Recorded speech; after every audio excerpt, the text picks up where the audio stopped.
Hi, I'm Charles with AniCap. Previously, Sable was brought to this world 3 years ago and has no memories of his past. He is told that he will be going on a field program to create a witch village where witches are not usually welcome. On the way, he uses a staff that consumes and kills the wielder.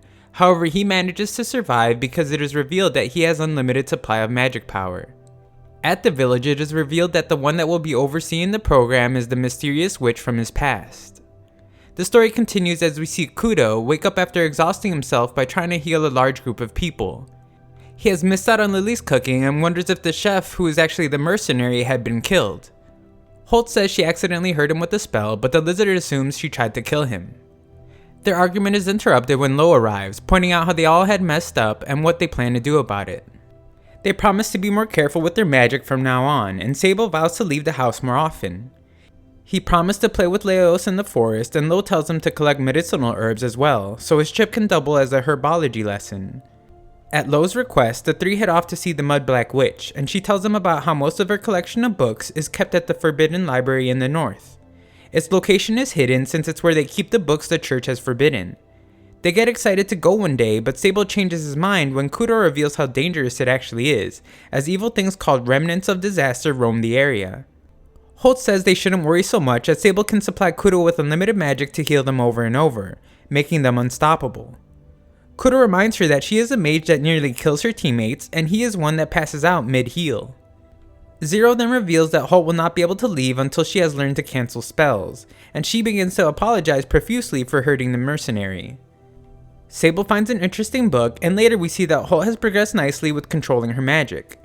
Zero begins to give her a homework assignment but becomes weak and faints. Sable tries to transfer energy but it doesn't work, and her condition worsens. He once again notices the similarity in the color of their eyes and asks if she knows his mother.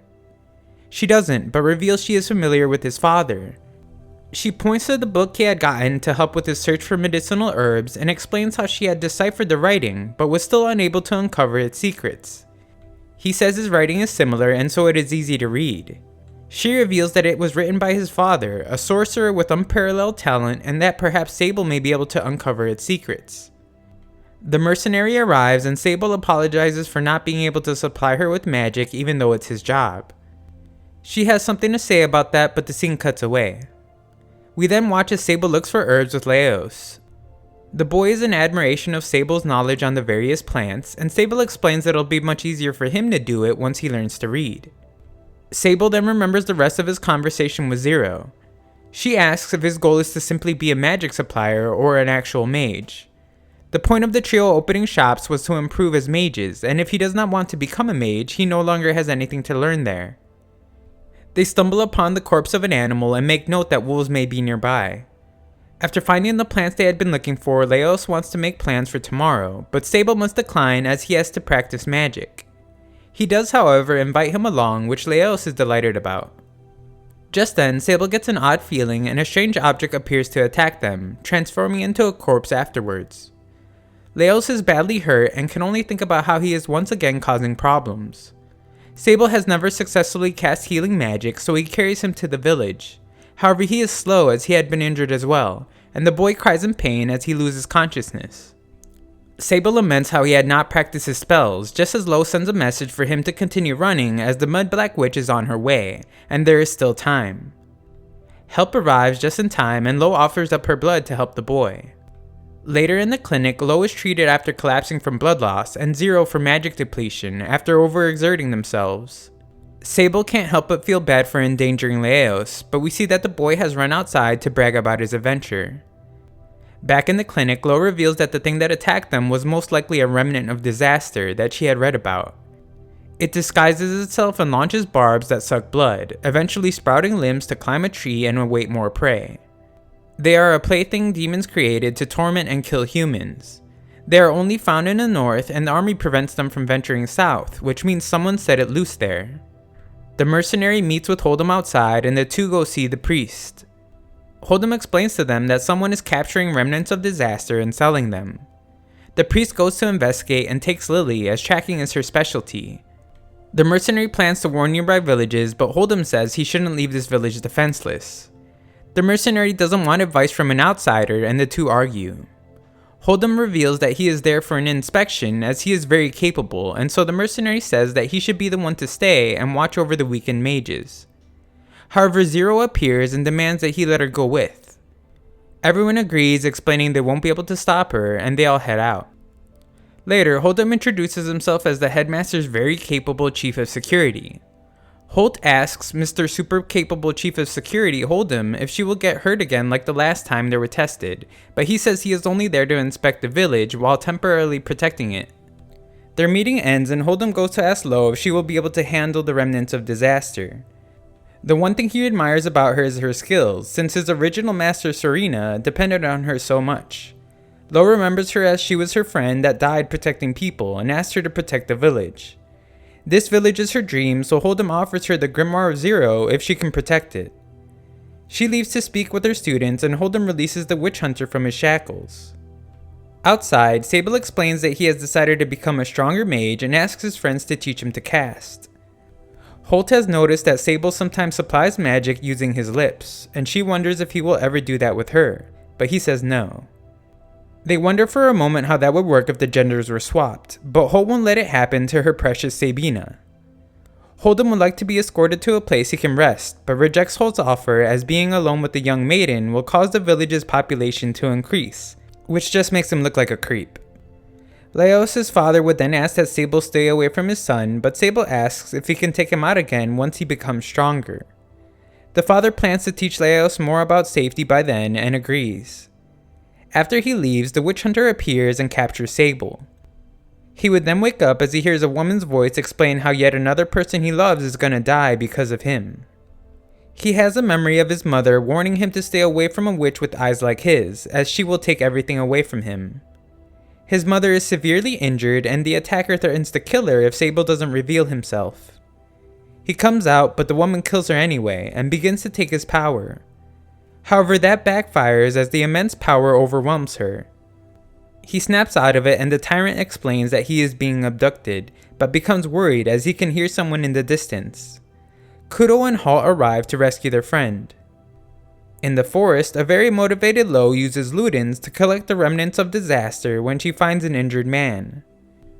Back at the rescue, they wonder what the tyrant is doing there and use their improved skills to attack while also freeing Sable. He warns the tyrant to not move as he can kill him in an instant. Lo then runs into the unconscious Hold'em, who explains that he had been notified about Sable's capture but then put to sleep. She reveals that she knows that he planned to cause an incident and observe whether or not they could resolve it as a test. She is correct, but is shocked to hear that his plan involved using the tyrant. We then watch as the tyrant breaks a couple of Sable's limbs and makes quick work of his friends. Just then, he is attacked and captured as the priest arrives explaining that Lily had told him a pest was entering the village. He plans to take him alive but takes a few limbs, knowing that magic will be able to keep him alive. Everyone arrives a bit late and Zero has some questions she would like to ask Hold'em. He would then explain that they agreed to spare the tyrant the death penalty if he was able to bring one of the students back to the academy. The goal was never to test the students, but an inspection of the village's ability to protect them. The students, though, didn't trust Hold'em and put him to sleep, which is why he couldn't stop the tyrant's excessive violence. They are forced to acknowledge that they failed the inspection and lack fighting power. They determine it is also their responsibility to protect their surrounding villages, since bringing danger to their surrounding areas without doing anything to help would give mages an even worse reputation. Hold'em then suggests that they make use of the tyrant by having him help. However, the next day, that doesn't go over so well with the students. Holt explains that he will betray them one day, just like he betrayed the church. But Kudo points out that she betrayed the church as well. Zero then explains that the revenge she wants from the tyrant is comparable to how witch hunts are revenge for witches' past wrongdoings. Even though it may be difficult to accept, the tyrant has been ordered to serve the village to atone for his sins. The priest explains that in the past he had also killed whoever the church ordered him to, and Lo explains that her staff has taken the lives of many as well.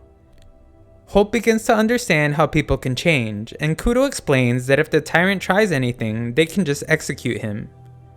Hope finally agrees but demands that he be monitored at all times, and is commended for being able to put her own feelings aside. Later, Hold'em heads back to the academy and offers to take Lo to the Forbidden Library, but she declines as she feels it's more important to watch her students' development. She remarks how a relatively short amount of time has passed, but he has grown so old, but he believes he is young and spry. At the house, Sable explains how he regained some memories, but they aren't very good ones, and Holt offers to help him forget them. He thought he might change after remembering his past and wonders what it is like to have feelings for someone, explaining that Lo believes Holt is in love with him. She explains that it means you want to be special to someone, and he reveals that Holt is special to him.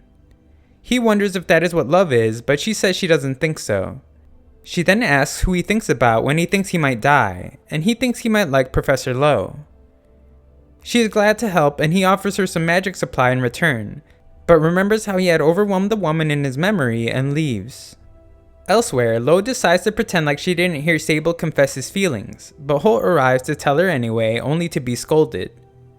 Holt draws from past experiences to conclude that Lo might leave them after hearing about Sable's feelings, and Lo agrees that she is the type to do it.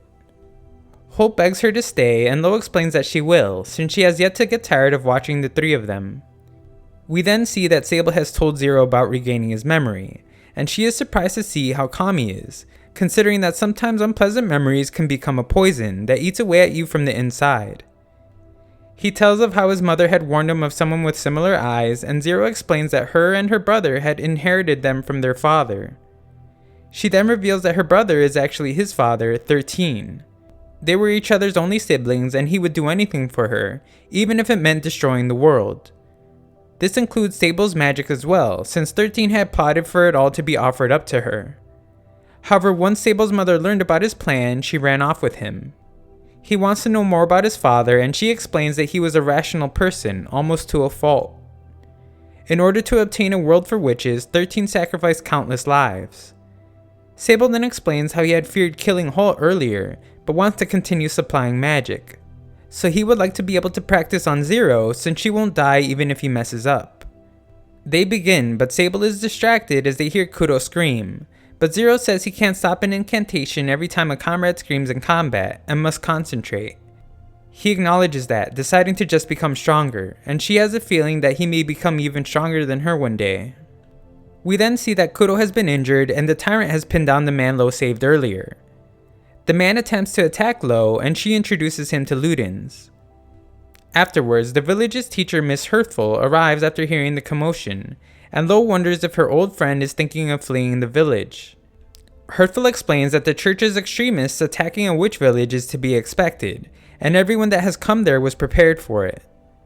Lo explains that the church must have sent this weak boy to be killed by them in order to gather information on the village, and Kudo explains he still has no sympathy for the attacker, but Lo isn't buying it. Hearthful explains to the tyrant that manners are a useful and efficient way of gaining positive regard, but he says he is only regarded for killing. She wonders if he plans to build relationships in the village with killing, and he explains that it is what he has been hired for, but Holt says his job is to protect, not to kill. She offers to show him around and explains that acting fearsome will get him nowhere, as no one in the village will fear him.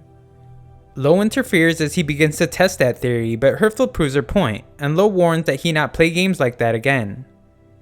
Later, the mercenary explains how he had planned to torture the attacker, and Kudo explains how that is against the law, which impresses Holt greatly.